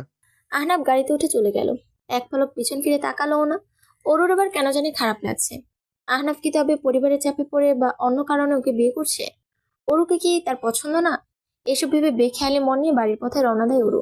গ্রামের মেয়ে হয় রাত বিকেলে গ্রামের বাগানে হেঁটে গেল, ভয় জিনিসটা তেমন একটা ছুতে পারে না তাকে। আজ ভোর 5টার সময় উঠে রেডি হয়ে বসে আছে জেরিন। অথচ অন্য সময় সকাল 10টায় তার ঘুম ভাঙে না। এদিকে অন্তরা এখনো ব্যাগ গুছাচ্ছে। শীতের কিছু কাপড়ও নিয়ে নিল। আজ গেলে প্রায় 1 সপ্তাহ পর ফিরবে তারা। অন্তরা রওনা দিতে যাবে এমন সময় দরজা খুলে দেখে নিচে একটা ছোট বক্স রাখা। কৌতূহলবশত বক্সটা রুমে নিয়ে আসে। মা রান্নাঘরে কিছু খাবার প্যাক করে দিচ্ছে। যেতে যেতে রাত হয়ে যাবে যে। জেরিন অন্তরাকে বলে উঠল, আমার মনে হয় এটা সেই চিরকুটওয়ালা পাঠিয়েছে। অন্তরাও কিছু না বলে বক্সটা খুললো। পুরো 1 ডজন চুড়ি। অন্তরার মুখে বেশ বড় একটা হাসি ফুটে উঠলো। বিয়ে বাড়িতে লেহেঙ্গা শাড়ি এসবের সাথে চুড়ি না পরলে হয় নাকি? তবে তার চুড়ি নেই তেমন। এবার সেই অপূর্ণতাও যেন চুকিয়ে দিয়েছে সেই অজ্ঞাত ব্যক্তি। কিরে, কোন ভাবনায় ডুবে গেলি? সাথে কোন খাম আছে কিনা দেখ তো। জেরিনের কথা ভাবনা জগৎ থেকে বের হয় অন্তরা। চুড়িগুলো কাপড়ের সাথে নিয়ে নেয়। চুড়িগুলোর নিচে আসলে এবার একটা খাম ছিল। একটা নীল খাম, তার ভিতরে একটা সবুজ চিঠি। তার উপর সাদা ঝিকিমিকি কালি দিয়ে লেখা, মায়াবিনী, ইদানিং তোমার হাতের স্পর্শ পেতে খুব ইচ্ছে করে। তবে সব ইচ্ছে তো আর পূরণ হতে নেই। কিছু ইচ্ছে মনের গহনে লুকিয়ে রাখতে হয়। রেখেই না হয় দিলাম। খুব শীঘ্রই নিজের মনের কথাগুলো সামনাসামনি বলে দিব। তখন না হয় নিজের চুরি পরা হাত দিয়ে শক্ত করে আমার হাতটা ধরে নিও। কোনো কবি সাহিত্যিক তো আর আমি নই, তাই কবিতার ভাষায় নিজের মনের কথা বলতে পারবো না। শুধু তোমার কথা ভেবে মাঝে মাঝে গিটারে সুর তুলি। দূর হতে আমি তারে সাধিব, গোপনে বিরহ ডোরে বাঁধিব। অন্তরা মুচকে এসে চিরকুটটা হুডির পকেটে ঢুকিয়ে নেয়। রেডি হয়ে রওনা দেয় গন্তব্যস্থলে। কি রে, রেডি হলি? শার্টের হাতা ফোল্ড করে সিঁড়ি দিয়ে নামতে নামতে বলল ফারহান। ফারিও প্রায় রেডি হয়ে গিয়েছে, এখনই রওনা দিবে। এমন সময় ফারহানের মা মিসেস ফাল্গুনী বেগম একটা বাটিতে দই নিয়ে এসে দাঁড়ায়। মা, এখন এসব মুখে দিতে ইচ্ছে করছে না। কোনো কথা না বলে 2 চামচ মুখে দিয়ে দিচ্ছি, খেয়ে নে। মিষ্টি খেয়ে ফের হওয়া ভালো। তুমিও না এসব কিসের কুসংস্কার যে বিশ্বাস করো? কি কুসংস্কার মনে হয় তোর এসব? এখন বের হবি তাই রাগ করলাম না, কিন্তু আরেকটা কথা মনে রাখ। কি বলেছিলাম রাতে, মনে আছে? হ্যাঁ মা, মনে আছে। তোমার যেই মেয়ের সাথে ইচ্ছে বিয়ে দিয়ে দাও। ছবিটা দেখলাম তো, পছন্দ হয়েছে। তুমি কি উত্তর শুনলে খুশি হবে? সেটাই ধরে নাও। তবে কিন্তু এই মেয়েটাই ফাইনাল। পরে কিন্তু কথা ঘোরাতে পারবি না। তোর পছন্দ থাকলে বল। ফারহান কিছুক্ষণ ভেবে একটা রহস্যময়ী হাসি দিয়ে বাড়ি থেকে বের হলো। ফারিয়া আগে থেকে গাড়িতে গিয়ে বসে আছে। ফাল্গুন একটা দীর্ঘশ্বাস ফেলে ভাবলো, ছেলেকে একটা ভালো মেয়ে এনে দিতে পারলেই সে এবার শান্তিতে মুক্তি পাবে। বাসে বসে জানালায় হেলান দিয়ে আছে অন্তরা। জেরিন তার পাশের সিটে বসে ঘুমোচ্ছে। অন্তরার চোখে ঘুম নেই। দিন দিন সেই চিঠি পাঠানো লোকটা তার সব চিন্তা ভাবনা বিরাজ করছে। তার মনেও যে লোকটার জন্য কত কথা জমে আছে, তবে সে যে জানে না মানুষটা কি, কোথায় তার ঠিকানা। চিঠির উত্তরগুলো যে জমে জমে পাহাড় তৈরি করে ফেলেছে। এমন সময় দৃষ্টি যায় ফোনের স্ক্রিনের দিকে। বিকেল হয়ে গিয়েছে। যেতে যেতে রাত হয়ে যাবে হয়তো। ওখানে কি কেউ ওদের রিসিভ করতে আসবে, নাকি দাঁড়িয়ে থাকতে হবে? ফোন নম্বরটা সত্যিই নিয়ে রাখা উচিত ছিল। সন্ধ্যা নেমে চারদিকে আধার ছেয়ে গেছে। গ্রামে একটা বাস স্ট্যান্ডে দাঁড়িয়ে আছে জেরিন ও অন্তরা। ঘড়ির দিকে তাকিয়ে দেখে কিছুটা দেরিতেই পৌঁছেছে তারা। অন্তরা আবার ভালো করে কয়েকজনকে জায়গার নামটা জিজ্ঞেস করলো। হ্যাঁ, এটাই তো, কিন্তু এখন কি করবে? সব সময় সব ঝামেলায় কি আমাকেই ফেলবি? ক্লান্ত কণ্ঠে বাস থেকে নামতে নামতে ফোনে বলল সায়ান। ওরও সাথে সাথে জবাব দিল, আরে ওই দিন তো নিজে থেকে ওকে বাসায় দিয়ে আসতে চাইলি, আর আজকে নিয়ে আসতে পারবি না? কিছুটা আশ্চর্য হয়ে সায়ান বলল, মানে তুই আমাকে আসলে কাকে রিসিভ করতে বলছিস? অন্তরাদেরকে। ওর জবাব শুনে মুখে হাসি ফুটলো সায়ানের। আগে জানলে হয়তো এত মানা করতো না সায়ান। মেয়েটাকে প্রথম যেদিন নীল শাড়ি পরা অবস্থায় দেখেছিল সেদিনই যেন ভালো লেগে যায় তার। একটা চায়ের দোকানের সামনে অনেক সময় যাবৎ দাঁড়িয়ে আছে অন্তরা আর জেরিন। রাতও হয়ে এসেছে। অন্ধকারে দাঁড়িয়ে থাকতে থাকতে প্রায় কান্না করে দেওয়ার অবস্থা। অচেনা অচেনা জায়গায় ভয় করছে খুব। এমন সময় হঠাৎ পরিচিত গলা শুনে পিছন ফিরে তাকায় অন্তরা। সরি, আসতে একটু দেরি হয়ে গেল। চলো গাড়িতে গিয়ে বসি। আপনি? হ্যাঁ, কেন? অন্য কেউ আসবে ভেবেছিলে? অরু আমাকে পাঠিয়েছে তোমাদের নিয়ে যেতে। অন্তরা আরো কিছু বলতে যাবে, কিন্তু জেরিন ওর হাত শক্ত করে ধরায় কিছু বলল না। মেয়েটা অল্পতেই ভয় পেয়ে যায়, রীতিমতো কাঁপছে। তাই অন্তরা হাত ধরে এদিক ওদিক তাকাচ্ছে বারবার। অন্তরা ওকে আশ্বাস দিয়ে গাড়িতে গিয়ে বসলো। একটা ছোট গাড়ি, অটোর থেকে বড়। গ্রামাঞ্চল, এটা হয়তো টমটম নামে পরিচিত। সঠিকটা জানা নেই অন্তরার। এক পাশে 4 জন করে বসার সিট। অন্তরা আর জেরিন এক মহিলার পাশে গিয়ে বসলো। সায়ান অপর পাশে এক পিচি ছেলের সাথে বসে আড্ডা দিতে লাগলো। নাম কি তোমার? আবুল।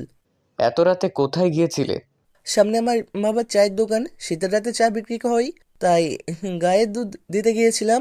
বাহ, তোমার কথা বলার ধরন তো একদম শহরের মানুষের মতো। সিলেটের লোকদের আঞ্চলিক ভাষার সাথে তেমন মেলে না। আব্বা আমাকে স্কুলে ভর্তি করানোর সময়ই বলে দিয়েছে যেন বইয়ের ভাষার মতো সুন্দর করে সবসময় কথা বলি। আমাদের বাসায়ও সবাই আঞ্চলিক ভাষায় কথা বলে, শুধু আমি ছাড়া। তোমাদের সিলেটের আঞ্চলিক ভাষা কিন্তু খুব সুন্দর লাগে আমার, শুধু মাঝে মাঝে একটু বুঝতে সমস্যা হয়। এভাবে নানান আড্ডায় বেশ অনেকটা সময় পার হয়ে যায়। ছোট্ট গাড়িটা এখন বড় রাস্তা ছেড়ে জঙ্গলের পাশে একটা ছোট রাস্তা দিয়ে যাচ্ছে। খুব গুনশান জায়গা। বাচ্চাটার সাথে কথা বলতে বলতে সায়ানও যেন বাচ্চা হয়ে উঠেছে। জেরিন ভাবলো সায়ান ছেলেটা আসলেই খুব ভালো। তবে এত কিছুর মাঝেও অন্তরা বেখেয়ালি হয়ে যেন অন্য কিছু ভাবছে। হয়তো সেই চিরকুটওয়ালা ছেলেটার কথা। কিছু কিছু মানুষ মনের অজান্তে যে মনের মাঝে বাসা বেঁধে ফেলে, হয়তো এটাই তার প্রমাণ। ফিরতে ফিরতে প্রায় অনেকটা রাত হয়ে এসেছে। বাড়িতে এখনই কেমন লোকজন, আত্মীয় স্বজন ভরে গিয়েছে। কাল বাদে পরশুই যে গায়ে হলুদ, কত আয়োজন। বেশ বড় বাড়ি অরুদের, 3 গৃহস্থ। 3 পাশে দোতলা করে অরুদের বাবা চাচাদের বাড়ি। মাঝখানে বড় উঠান, বাড়ির পিছনে বড় পুকুর। তারপরে কয়েকটা ফসল জমি পার হলে চা বাগানের সমাহার। তবে কোনো কিছুই ঘুরে দেখা হবে না এখন। সবাই আস্তে আস্তে যে রাত হয়ে গিয়েছে, সবাই খুব ক্লান্ত। অন্তরা আর জেরিনকে থাকার জন্য একটা রুম দেওয়া হয়েছে, সাথে ফারিয়াও থাকবে। ফারিয়া তো অন্তরাদের দেখে খুব খুশি। আড্ডা দেওয়ার জন্য আর ঘোরার জন্য সাথে পেয়ে গিয়েছে বলে কথা। অন্তরাদের দোতলা একটা রুমে থাকতে দেওয়া হয়েছে। জানালাটা খুললে বাড়ির বড় উঠান দেখা যায়। এত রাতেও যেন বিকেলের মতো সব লোকজন দিয়ে ভরা। অনুষ্ঠান বাড়িতে এমনই হয়। রাতেও বাচ্চা কাচ্চাদের চিল্লাচিল্লি কম হয় না। না জানি আজ সকালে কার মুখ দেখে ঘুম থেকে উঠেছিলাম। এই রুমটাই দেয়া হলো আমায় থাকতে। ফারহান বেশ রাগে কণ্ঠে বিছানা গুছাতে গুছাতে কথাটা বলল। কথাটা যে সায়ানকে উদ্দেশ্য করে বলেছে তা অবশ্য বেশ বুঝেছে সে। ভাবতেও অবাক লাগে। একসময় এই ছেলে দুটোই একজন আরেকজনের জন্য কলিজার টুকরাটা পর্যন্ত দিয়ে দিত, যাকে বলে কলিজার বন্ধু। আর এখন একে অপরকে এক রুমেও সহ্য করতে পারছে না। অতীতের কিছু স্মৃতি যে খুব বাজেভাবে ফারহানকে তাড়া করে বেড়াচ্ছে। কেন রে, তোর কি মনে হয় রাতে তোর মতো হ্যান্ডসাম ছেলেকে একা পেয়ে আমি ইজ্জত লুটে খাবো? কথাটা বলে ঠোঁট কামড়ে হাসি আটকানোর চেষ্টা করতে থাকে সায়ান। ফারহানের মেজাজটা আরো বিগড়ে যায়। সেও খাটে বসে পা থেকে সুখ খুলতে খুলতে বলে, এত মেয়েদের ক্রাশ সিঙ্গার সায়ান চৌধুরীর আশা করি এতটাও অধপতন হয়নি যে এখন ছেলেদেরও শান্তি দিবে না। যাই বলিস, তুই কিন্তু এতদিন যাবৎ আমার প্রতি ঘৃণাটা একটু কমানোর চেষ্টা করিসনি। ভাবতে অবাক লাগে, এই আমাদের বন্ধুত্বই একসময় সারা ভার্সিটিতে বিখ্যাত ছিল। তোর সাথে কথা বলার রুচি আমার একদমই নেই সায়ান। আরিয়ানটা যে কেন এসে পৌঁছালো না? তাহলে ওর সাথে থাকতি বুঝি? যাই বলিস, এত বছরে সব বদলালেও একটা জিনিস কিন্তু আগের মতোই রয়ে গিয়েছে। কি? তোর মোজার গন্ধ। ফারহান রাগে পায়ের মোজাটা সায়ানের নাকের উপর ফেলে শুয়ে পড়ল। অন্তরা সায়ানের সাথে এসেছে এটা জানার পর থেকে রাগটা আরো বেড়ে গিয়েছিল তার। সায়ান বেচারা তো জানালা দিয়ে ওয়াক্থু ওয়াক্থু করতে করতে শেষ। এভাবেই এক একটা অসম্পূর্ণ কথোপকথন দিয়ে রাতটা পার হয়ে গেল। সকালে চারপাশে ঠান্ডা ঠান্ডা পরিবেশ বিরাজমান। বাড়ির মহিলারা সকাল সকাল নানান কাজে ব্যস্ত। রুটি, গরু মাংসের কালো ভুনা আর চা আজকে সকালের নাস্তার মেনু। অন্তরা সকাল সকাল উঠে দেখে জেরিন আর ফারিয়া ঘুমোচ্ছে। হাত মুখ ধুয়ে একটা হুডি পরে বাড়ির পিছনের বাগানটা চলে আসে। কি সুন্দর রিফ্রেশ করে দেওয়া বাতাস। মনে হয় এই বাতাস পুরো শরীরকে সতেজ করে সব রোগবালাই দূর করে দিয়েছে। এসব ভাবতে ভাবতে একটা বড় তেঁতুল গাছের নিচে এসে দাঁড়ায় অন্তরা। মনে মনে ভাবলো, সবাই না বলে তেঁতুল গাছে ভূত থাকে, ইস একবার যদি ভূতটাকে দেখতে পেতাম। এমন সময় পিছে কারো উপস্থিতি অনুভব করে পিছ ফিরে তাকায় সে। আচমকা কাউকে দেখে চোখ মুখ খিচে চিৎকার করতে যায়, কিন্তু কিছু সময় পর বুঝতে পারে তার মুখ দিয়ে আওয়াজ বের হচ্ছে না। চোখ খুলে দেখে ফারহান তার মুখ চেপে ধরে দাঁড়িয়ে আছে আর বলছে, পাগল মেয়ে একটা, এত জোরে চিৎকার করতে যাচ্ছিলে কেন? সবাই এসে তো আমাকে ধরে বলতো কি জানি করেছি আমি। অন্তরা জবাব না পেয়ে ফারহান কিছুটা রেগে বলল, কি হলো, উত্তর দিচ্ছ না কেন? একটু আগে নিজেই তো বলছিলে তেঁতুল গাছের ভূত দেখার শখ, এখন মানুষ দেখেই ভয় পাচ্ছ। অন্তরা বেচারির এবার কান্না করে দেওয়ার মতো অবস্থা। চোখের ইশারায় বলল হাতটা মুখ থেকে সরাতে। ফারহান নিজেও ভেবাচাকা খেয়ে গেল। সে এতক্ষণ ওর মুখ চেপে ধরে ওকে কথা বলতে বলছে। সাথে সাথে ফারহান হাত সরিয়ে নিয়ে কিছুটা দূরে গিয়ে দাঁড়ালো। এবার অন্তরার জবাব দেওয়ার পালা। আমি যদি বুঝতাম আমার পিছে মানুষ আছে তাহলে তো চিল্লাচিল্লি করতাম না। এভাবে হাতির মতো পিছে এসে দাঁড়ালে কে ভয় পাবে না শুনি? আমাকে হাতি মনে হয়? হ্যাঁ হয়। কথাটা বলে অন্তরা একটা ভেঙচি কাটলো। ফারহান হাঁ করে দাঁড়িয়ে আছে। এই মেয়ে কি ক্লাস 5-এর বাচ্চা নাকি মুখ ভেঙচি দিল? ফারহান এবার চাদরটা আরেকটু ভালো করে পেঁচিয়ে হঠাৎ অন্তরের পিছনের কাছটা হাত রাখলো। অন্তরের দিকে কিছুটা ঝুঁকে আচমকে এমন হওয়ায় অন্তরের কিছু বলার সুযোগ পেল না। সকালের দমকা শীতল হাওয়ায় কিছুটা কেঁপে উঠল সে। খোলা উস্কো খুস্কো চুলগুলোর সামনে দিয়ে উড়ে ফারহানের নাক মুখেও পড়ছে, কিন্তু এতে ফারহানের কোনো প্রতিক্রিয়া নেই। সে এক দৃষ্টিতে তাকিয়েছে সামনের মানুষটার চোখের দিকে। কিছুক্ষণ পর নীরবতা ভেঙে ফারহান বলে উঠল, এখন ভয় করছে না? একটা ছেলে তোমার এতটা কাছে চলে আসলো। না। মুখ ফসকে কথাটা বলে নিজেই লজ্জায় পড়ে যায় অন্তরা। শিট, সামনে মানুষের সামনে দুর্বলতা দেখানোটা একদম ঠিক হবে না, কোনোভাবেই না। ফারহান ওর থেকে কিছুটা দূরে গিয়ে বলল, থাক, এত লজ্জা পাওয়ার কিছু হয়নি। আমি তো নাস্তা করার জন্য ডাকতে এসেছিলাম। রুমে যাও, তোমার জন্য অরুণ মা খাবার পাঠিয়েছে। অন্তর আর কিছু না বলে এক প্রকার ছুটেই সেখান থেকে চলে আসলো। ফারহান দাঁড়িয়ে একা একা হাসছে আর গাছটার সাথে হেলান দিয়ে কিছু একটা ভাবছে। আজ বিকেলে ঘুরতে গেলে মন্দ হয় না। দুপুর গড়িয়ে সময়টা এখন বিকাল। চা বাগান ঘুরতে যাবে সবাই। ওরও চাইলেও সবার সাথে যেতে পারছে না। কাল বাদে পরশু বিয়ে যে মেয়ের, সে যদি বাড়ির বাহিরে বের হয় লোকে তো কথা শোনাবেই। তবে বাকি সবাই যেতে পারবে বলে ভেবে খুব খুশি। আজ সকাল সকাল আরিয়ানও চলে এসেছে। ডাক্তার মানুষ, চাইলেই তো আর ছুটি পায় না, তাই ও গতকাল আসতে পারেনি। জেরিন আর আরিয়ান একসাথে আগে আগে হাঁটছে। পিছনে ফারিয়া, সায়ান, ফারহান, অন্তরা সবাই একসাথে এগুচ্ছে। ওদের বাড়ি থেকে আধা ঘন্টার পথ হাঁটলে বড় চা বাগানের মেলা। চাকমা ক্ষুদ্র নৃগোষ্ঠীর অনেকেই চা বাগানে কাজ করছে। অন্তরা এসে সবার সাথে কিছু ছবি তুলে নিল। ফারিয়াও তাদের সাথে হাতে হাত মিলিয়ে কিছু হেল্প করে দিচ্ছে। ফারহান আর সায়ান এক দৃষ্টিতে তাকিয়ে আছে অন্তরার দিকে। কিছুক্ষণ পর সায়ানের দিকে তাকাতেই ফারহানের একটু বিরক্তিকর অনুভব হলো। ও কেন অন্তরাকে দেখছে? অন্যের পছন্দের জিনিসের প্রতি তোর বরাবরই নজর দেওয়ার শখ। ফারহানের কথা শুনে সায়ান ভ্রুকুচকে ওর দিকে তাকায়, পাল্টা প্রশ্ন করে। মানে? ফারহানের মাঝে আগের নিয়ে কোনো ভাবান্তর নেই। সে এক দৃষ্টিতে অন্য জায়গায় তাকিয়ে আছে। কি হলো? অন্যের জিনিস বলতে তুই কি বোঝাতে চাচ্ছিস? তোর স্বভাবটা একটু বেশি বলে ফেলছিস না? সবকিছুর জন্য তো তোর কাছে আমি ক্ষমা চেয়েছিলাম। আর নাটক করতে হবে না, এখন তো তুই নামি দামি গায়ক হয়ে গিয়েছিস। আমার মতো সাধারণ কেউ তোকে নিয়ে কি ভাবলো তাতে কি তোর আদৌ কিছু যায় আসে? ফারহান তার কথা শেষ করে সেখান থেকে অন্যত্র চলে গেল। সায়ান অনেকটা সময় চুপ করে ওর যাওয়ার দিকে তাকিয়ে রইল আর মনে মনে ভাবলো, এই ছেলেটা সবসময় ওকে ভুলই বুঝে যাবে। ওদের মধ্যকার সম্পর্কটা কেউ ঠিক করতে পারবে না, কেউ না। এই অন্তরা দেখো, ওই প্রজাপতিটা কি সুন্দর। ফারিয়ার কথায় তাড়াতাড়ি নিজের ক্যামেরাটা হাতে নিল অন্তরা। ধীরে ধীরে একটা ছোট ফুল গাছের পাশে এসে দাঁড়ালো। খুব সাবধানে ক্যামেরার ফোকাস ঠিক করে একটা ছবি তুলতে যাবে, ঠিক তখনই সায়ান পিছন থেকে বলে উঠলো, তোমার বুঝি ফটোগ্রাফার হওয়ার খুব শখ? হঠাৎ আওয়াজ পেয়ে প্রজাপতিটা উড়ে গেল। অন্তরা সায়ানের দিকে এক বুক হতাশা নিয়ে তাকায়। সরি, ছবি তুলছিলে, খেয়াল করিনি। It's okay. ওই বড় গাছটার ছায়ায় আসো, সবাই ওখানেই আছে।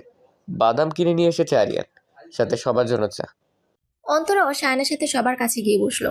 অন্তরা সায়ানের পাশে বসাটা যেন সহ্যই হচ্ছে না ফারহানের। মুখে তার রাগটা পরিষ্কার ফুটে উঠেছে। তবে কি ফারহান অন্তরাকে ভালোবেসে ফেলেছে? যে ছেলেটা কোনো মেয়েদের সহ্যই করতে পারতো না, সে কি তবে কোনো মেয়ের মায়াতে আটকেছে? সায়ান বিষয়টা নিয়ে বেশ ভাবছে। তাদের দুই বন্ধুর সবসময় এক জিনিসই ভালো লাগতো, এখন কি তবে তাদের পছন্দের মানুষটাও এক? এমন সময় আরিয়ান বলে উঠলো, গাইস, মনে আছে ভার্সিটিতে থাকতে আমরা ফ্রেন্ডরা কোথাও ঘুরতে আসলে কোন গান গাইতাম? ফারহান আর সায়ান একসাথে বলে উঠলো, কফি হাউস। আরিয়ান বেশ আগ্রহ নিয়ে বলল, তবে চল আজ আবার স্মৃতিচারণ হয়ে যায়। ফারহান গিটারে সুর তুলতে লাগলো। কফি হাউসের সেই আড্ডাটা আজ আর নেই। বিকেল করিয়ে রাত নেমেছে। চারপাশের পরিবেশটা যথেষ্ট রোমাঞ্চকর। ওদের দোতলা বাড়ির ছাদটা টিনের তৈরি।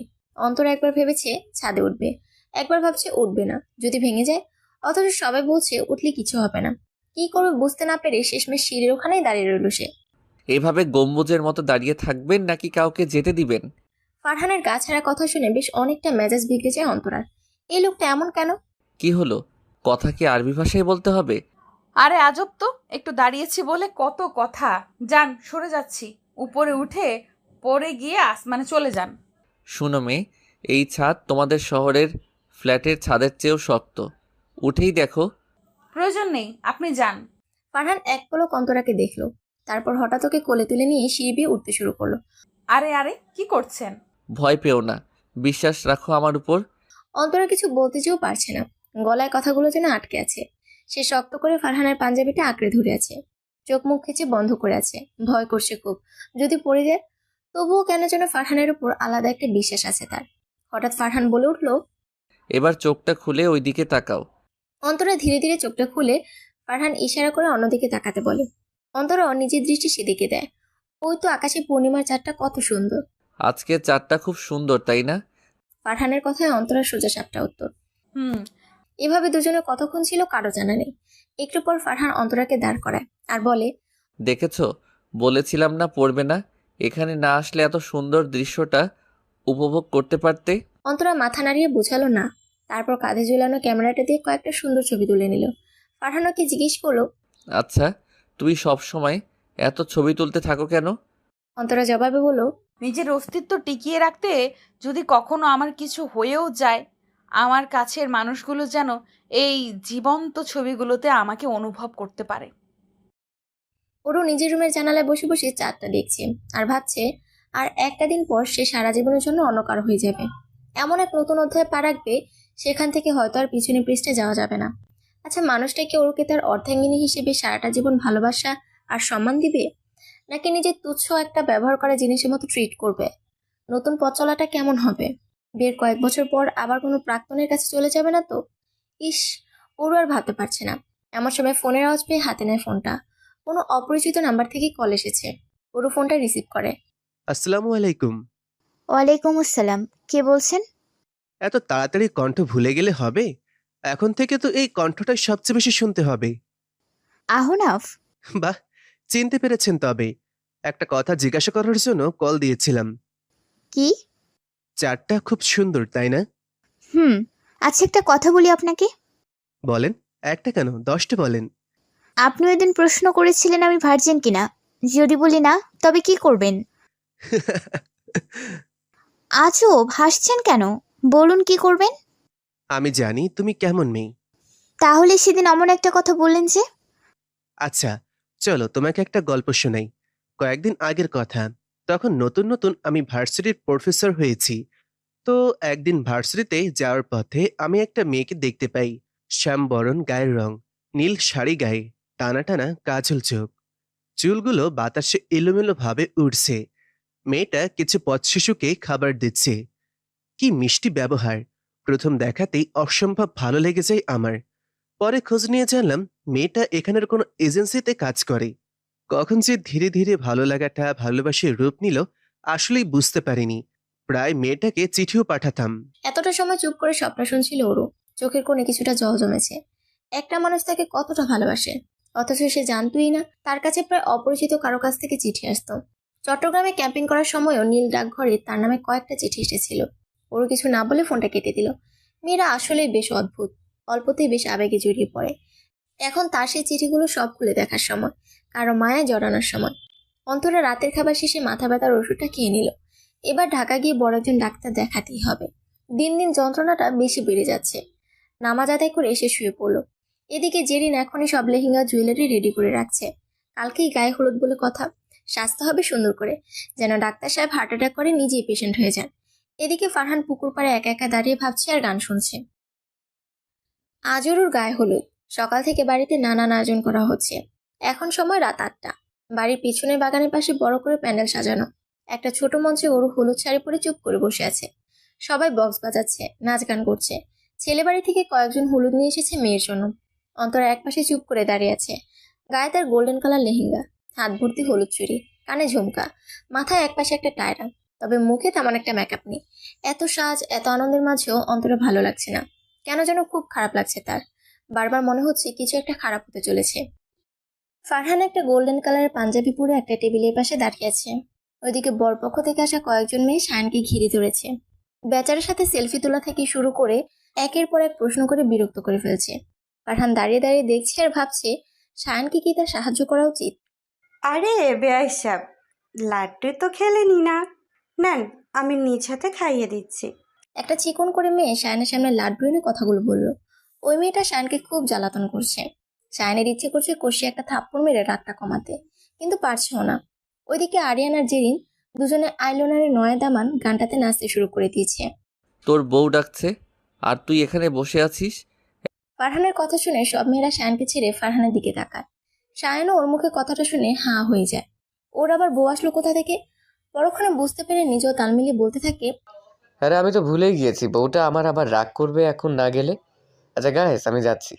একটা মেয়ের সাথে সাথে বলে উঠলো, সায়ান চৌধুরী বিয়ে করেছে, অথচ মিডিয়ার কোনো নিউজ বানালো না।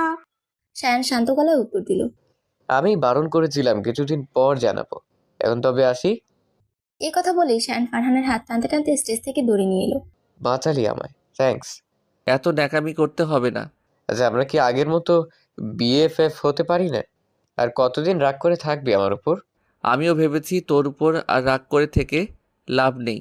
কি সত্যি? তোর উপর রাগ করে থাকার মূল কারণ ছিল সেদিন গানের কম্পিটিশনে তুই আমার লেখা গান আমার অনুমতি ছাড়াই গেয়েছিলি আর ফার্স্টও হয়েছিলি, যার কারণে আজ তোর এত নাম ডাক। কিন্তু সেলিব্রিটিদের জীবনেও যে খুব জ্বালা তোকে দেখে হাড়ে হাড়ে টের পাচ্ছি। নিজের পার্সোনাল স্পেস বলতে কিছু থাকে না। ধন্যবাদ, আমি সত্যিই মন থেকে এতদিন খুব অনুতপ্ত ছিলাম। তবে আমার একটা কথা রাখবি। বলো কি? অন্তরার থেকে দূরে থাকবি। শায়ান বুঝলো ফারহান কেন কথা বলেছে। সে যে অন্তরার প্রতি দুর্বল হচ্ছে সেটা ফারহানের পছন্দ না। হয়তো ফারহান নিজের অজান্তেই অন্তরাকে ভালোবেসে ফেলেছে। শায়ান এখন আর চায় না একটা মেয়ের জন্য তাদের বন্ধুত্বটা আবার খারাপ হোক। সে না হয় গোপনে সর্বদা ভালোবেসে যাবে। সবার ভালোবাসা পূর্ণতা পেতে নেই। আমরা প্রত্যেকেই হয়তো কারো ভালোবাসার গল্পে তৃতীয় ব্যক্তি হয়ে থাকতে চাই না। কি রে, কিছু বলছিস না যে? তোর কথা মেনে নিলাম। পরের দিন সকালে আজরও একটা লাল বেনারসি পরেছে, পায়ে আলতা, দুহাত ভর্তি মেহেদি, গয়নাও কম পরেনি। দেখতে পুরো লাল টুকটুকে বউয়ের মতোই লাগছে। জেরিন একটা সুন্দর গোল জামা পরেছে আর অন্তরা পরেছে সেই ব্রাইডাল গাউনটা, যাতে করে ওকে দেখতে খুব সুন্দর লাগছে। সবাই অপেক্ষা করছে বর কখন আসবে। অন্তরা অনেক খুঁজে একটা মাল্টিফ্ল্যাগ পেল। নিজের হেয়ার ড্রায়ারের তারটা কারেন্টের সাথে সংযোগ দিয়ে চুলগুলো শুকাতে যাবে, তখনই কারো কথা শুনে থেমে গেল। ফারহান পেছন থেকে বলছে, কি মাখো চুলে, এত ঘ্রাণ কেন? অন্তরা ফারহানের দিকে তাকিয়ে ভ্রুকুচকে বলে, মানে? ফারহানের দরজার সাথে হেলান দিয়ে দাঁড়িয়ে বলে, সত্যি বললাম, নেশা ভরা ঘ্রাণ আছে। আপনার মনের ভুল হয়তো, মেয়েদের চুলে আলাদা কোনো গ্রাম থাকে না। তাহলে গল্পকার উপন্যাসিকরা যে বলে সেটা আলাদা ব্যাপার। আমরা যে মানুষটাকে ভালোবাসি তার সব কিছুই আমাদের ভালো লাগতে শুরু করে, মনে হয় সে সবার থেকে আলাদা। সেক্ষেত্রে চুলের গ্রাণ পাওয়া অস্বাভাবিক কিছু না। ফারহান আর কিছু না বলে আগের ন্যায় হেলান দিয়ে দাঁড়িয়ে অন্তরাকে দেখতে থাকে।